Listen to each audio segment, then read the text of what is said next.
राम राम, सत श्री अकाल, अस्सलाम वालेकुम। हमारे बीच में हमारे और आपके सबके नेता आदरणीय चौधरी भूपेंद्र सिंह हुड्डा जी, हमारे बीच में कांग्रेस पार्टी के नवनियुक्त अध्यक्ष, संघर्ष और कर्मठता के प्रतीक आदरणीय चौधरी उदयभान जी, तमाम सम्मानित मंच, मैं एक एक का नाम नहीं ले रहा क्योंकि आप लोग इतनी गर्मी में बहुत लंबे समय से यहाँ बैठे हैं, तो आपकी इजाज़त से सभी आदरणीय नेतागण, आदरणीय विधायकगण, सम्मानित मंच, फरीदाबाद की सारी टीम जिन्होंने आज का ये जो कार्यक्रम इसमें मेहनत करी, पिता के समान बुजुर्ग, नौजवान साथी, मातृशक्ति, मैं सबसे पहले फरीदाबाद की अपनी जनता का बहुत बहुत अभिनंदन करना चाहता हूं, बधाई देना चाहता हूं। आज तक मैं नहीं मानता फरीदाबाद में इतनी बड़ी जनसभा मैंने अपने जीवन में पहले कभी देखी है। इतनी बड़ी हाजिरी, इतनी बड़ी संख्या में आप लोग यहाँ पे आए, मैं आपको बधाई देता हूँ, आपको सैल्यूट भी करना चाहता हूँ, क्योंकि मुझे पता है आप बहुत परेशान हैं। कई दिनों से अच्छे से नींद आई नहीं, बिजली के कट रात में इतनी बार लगते हैं कि ये समझ में नहीं आता कि कट में बिजली है, बिजली में कट है। आप लोग कई दिन से सोए नहीं थे। कल हुड्डा साहब यहाँ पे आ गए फरीदाबाद में, तो कल रात को लाइट आई होगी, आई थी कि नहीं आई थी कल रात को लाइट? आपसे डर के आई थी कल रात को। मुझे पता है आप परेशान हैं, नींद आई नहीं, फिर भी इतनी गर्मी में आए हैं। मुझे पता है, मैं सैल्यूट इसलिए भी करना चाहता हूं आपको। मुझे पता है फरीदाबाद की सड़कों में कितने गड्ढे हैं, सड़कें उधेड़ के रखी हुई हैं। बस निकलना है तो दूर की बात है, बाइक निकलने में भी दिक्कत आती है। आप इतनी संख्या में यहाँ पे आए तो कैसे आए, ये भी आज बहुत बड़ा सवाल है। मगर यहाँ पे आए। फरीदाबाद में केवल बिजली की और सड़कों की दुर्दशा नहीं, साथ में यहाँ पे बिल्डिंग है, यहाँ से आप देख सकते हैं, शायद साथ लगती बिल्डिंग है। नगर निगम कहा जाता है उस बिल्डिंग को, फरीदाबाद नगर निगम। वो नगर निगम है या नरक निगम है भाजपा के शासन में, आपने उनको सहारा दिया। फरीदाबाद में भाजपा की सरकार बनाई, नगर निगम में, प्रदेश में भाजपा की सरकार बनाई, देश में भाजपा की सरकार बनाई, लेकिन वो नगर निगम है या नरक निगम है, मुझसे ज्यादा आप जानते हो। स्कूलों की क्या दुर्दशा है, सरकारी स्कूलों की, कूड़ों के ढेर बने हुए हैं कि नहीं बने हुए? मैं आपसे सवाल पूछता हूं। पानी खरीद के आपको लेना पड़ रहा कि नहीं पड़ रहा पूरे फरीदाबाद को? ये नगर निगम 200 करोड़ का ऐसा घोटाला, मैं हुड्डा साहब को बताना चाहता हूं, 200 करोड़ का ऐसा घोटाला, काम ही नहीं हुआ, डकार गए अधिकारी, काम ही नहीं हुआ, डकार गए अधिकारी। हमारी पूरी टीम ने उस घोटाले को उठाने का काम किया, लेकिन फिर भी एक के ऊपर एक घोटाला। ये फरीदाबाद ये प्रतीक है इस बात का कि सरकार ने केवल फरीदाबाद को फकीराबाद बनाने का काम नहीं किया, पूरे प्रदेश को विकास की पटरी से कैसे उतारने का काम किया। हम यहां बैठे हैं दशहरा ग्राउंड में, सामने ईएसआई मेडिकल कॉलेज, ये ईएसआई मेडिकल कॉलेज की बिल्डिंग आपको दिखाई दे रही है।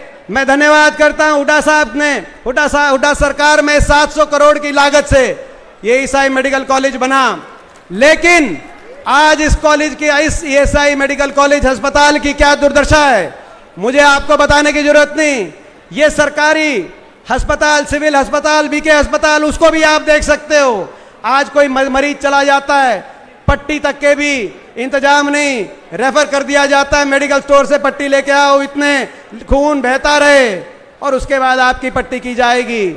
फरीदाबाद एक समय आपको मैं याद दिलाना चाहता हूं, 2014 से पहले जब आपकी सरकार थी, कांग्रेस पार्टी की सरकार थी, यही फरीदाबाद इस फरीदाबाद में चाहे वो ईएसआई मेडिकल कॉलेज बनाओ, चाहे वो वाईएमसीए विश्वविद्यालय यूनिवर्सिटी बनी हो, चाहे दिल्ली बदरपुर फ्लाईओवर जिसकी वजह से फरीदाबाद दिल्ली से कट गया था, बदरपुर का फ्लाईओवर चाहे बनाओ, चाहे मेट्रो आई हो, चाहे फरीदाबाद से मथुरा तक 4 लेन की सड़क बनी हो, चाहे फरीदाबाद नोएडा की तरफ का बाईपास बनाओ, चाहे गुड़गांव की तरफ 4 लेन सड़क बनी हो, चाहे वो आईएमटी पृथला के अंदर आईएमटी और औद्योगिक क्षेत्र स्थापित किया गया हो।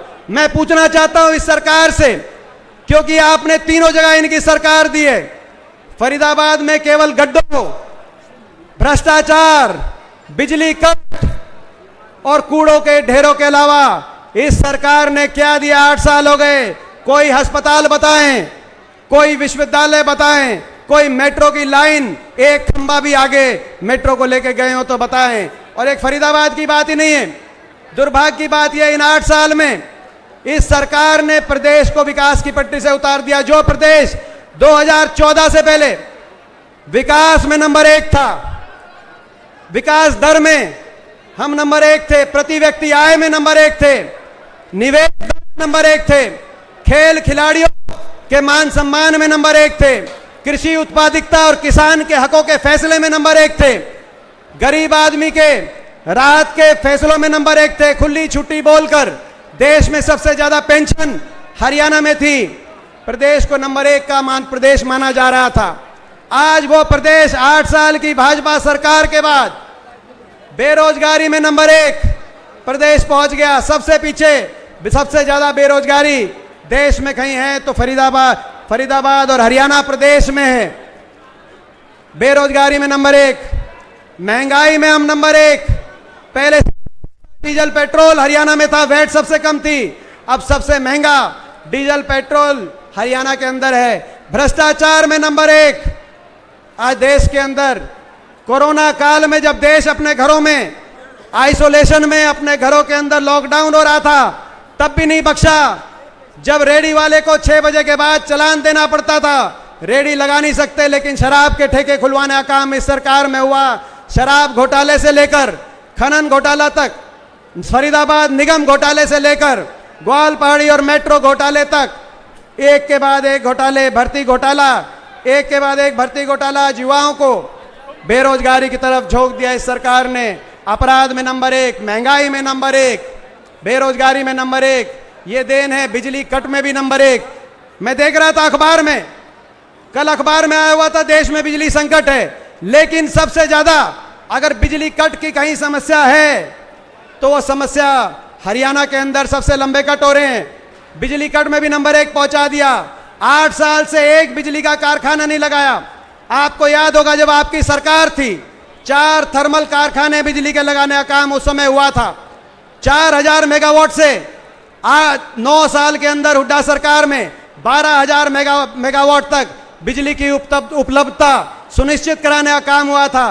झाड़ली में 1500 मेगावाट, खानपुर के अंदर 1200 मेगावाट, 1200 मेगावाट खेतड़ के अंदर, हिसार में और यमुना के अंदर, यमुनानगर के अंदर 1200 मेगावाट का थर्मल का कारखाना लगाने का काम हुआ था। और एक परमाणु का कारखाना फतेहाबाद के अंदर लगने का काम हुआ था। मैं सवाल पूछना चाहता हूं बीजेपी सरकार से, मुख्य सवाल पूछना चाहता हूं, या तो ये बताएं ये 5 बिजली पैदा करने के कारखाने हमारी सरकार में नहीं लगे थे, और या ये बताएं एक बिजली का पैदा करने का 1 मेगावाट का एक कोई छोटी सी यूनिट बिजली बनाने का भी कोई कारखाना इन्होंने 8 साल में लगाया हो। आज दोबारा से 2005 से पहले जो बिजली संकट होता था, प्रदेश को दोबारा से अंधकार में झोंक दिया इन्होंने। इसीलिए इस प्रदेश को दोबारा से विकास के रास्ते पे लाने के लिए, फरीदाबाद को दोबारा से विकास के रास्ते पे लेके जाने के लिए, और हरियाणा के युवा को, जिस युवा के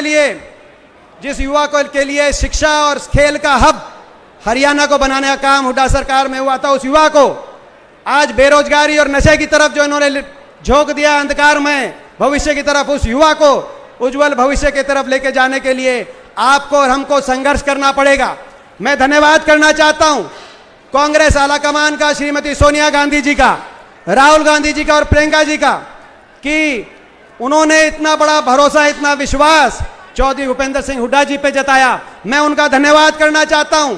उन्होंने, चौधरी उदय भान जी जो संघर्ष के प्रतीक है, जिन्होंने हमेशा गरीब की, किसान की, कर्मचारी, छोटे व्यापारी की लड़ाई लड़ी, जो इस इलाके की जिन्होंने हमेशा आवाज बनकर पूरे हरियाणा में गूंजने का काम हुआ, मैं धन्यवाद करता हूं। ऐसे कर्मठ, ऐसे मृदुल भाषी, सबको मान सम्मान देके चलने वाले व्यक्ति को उन्होंने कांग्रेस पार्टी कमान हरियाणा के अंदर सौंपने का काम किया, मैं उनका धन्यवाद करता हूं। टीम उन्होंने बना दी है।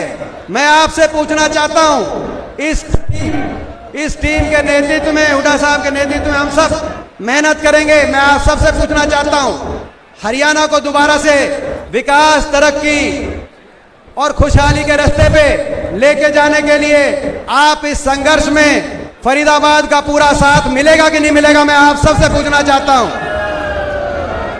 मैं सबसे पूछना, एक बार हाथ खड़ा करके सभी साथी बताएं इस संघर्ष में। और मैं कहना चाहता हूं, टीम को भी कहना चाहता हूं, विजय भाई को भी कहना चाहता हूं, मैं देख रहा था आप इतनी मेहनत में लगे हुए थे, लेकिन भाई आपको भी बुलाना देना चाहता हूं। कुछ ना कुछ आज इंतजाम में, या तो आपको अंदाजा नहीं था इतने लोग आएंगे, मैं तो लेट भी इसीलिए आया, चारों तरफ जुलूस आ रहे थे, पंडाल भरा हुआ था, कैसी मुश्किलों से इस पंडाल तक हम पहुंचे हैं हम जानते हैं। तो मैं अगली बार जब फरीदाबाद का प्रोग्राम हो, भाई साहब जितना आज इंतजाम है इससे कम से कम दुगना इंतजाम आज जरूर रखना, क्योंकि फरीदाबाद के लोगों ने साथ दे दिया है। 9 सीटें हैं, 9 सीटें हैं इस बार। एक हमारे विधायक बने नीरज शर्मा जी, एनआईटी से हमारे विधायक बने, उन्होंने भी फरीदाबाद निगम की भ्रष्टाचार के लिए बहुत आवाज उठाने का काम किया। मैं आप सबसे पूछना चाहता हूं, भाई इस बार तो एक आवाज है फरीदाबाद से, अगली बार 9 में से कितनी सीट आएंगी फरीदाबाद की? कितनी आएंगी? ये पक्की बात। मैं ये कह रहे हैं अगली बार साथी दे दियो, मगर पंडित जी अगली बार आपने जो वस्त्र वाला संकल्प लिया है, जो आपने वस्त्र वाला निगम में भ्रष्टाचार संकल्प लिया है, अगली बार ऐसी व्यवस्था देनी कि भाई बढ़िया बढ़िया कपड़ों में पहन के आप भी चंडीगढ़ जाओ और किसी को उस तरह का संकल्प लेने की जरूरत। तो इन्हीं शब्दों के साथ, इन्हीं शब्द मैं एक बार सभी, मैं सारी टीम का, मैं एक का, क्योंकि इसमें मैं एक बार आप सबका धन्यवाद करता हूं और अपने नवनियुक्त अध्यक्ष जी को बहुत बहुत शुभकामनाएं देता हूं। हम मिलकर संघर्ष करेंगे, हरियाणा में बदलाव लेके आएंगे। इस जो भाजपा और जजपा की लुटेरी सरकार जो चंडीगढ़ में बैठी है, इस सरकार को सत्ता से बाहर करके आपकी सरकार, फरीदाबाद के आम जन की सरकार, फरीदाबाद की जनता की सरकार और हरियाणा के आम जन की सरकार चंडीगढ़ में स्थापित कराने का काम करेंगे। बहुत बहुत धन्यवाद। जय फरीदाबाद की। बहुत हमारे भाई तेवतिया साहब, हमारे भाई लखन जी, हमारे भाई ललित नागर जी, हमारे भाई हमारे आदरणीय करण दलाल जी, सुमित जी, फरीदाबाद की सभी टीम जिन्होंने आज इतना बड़ा संघर्ष किया है, मैं सबको अपनी तरफ से बहुत बहुत शुभकामनाएं, बधाई देता हूं।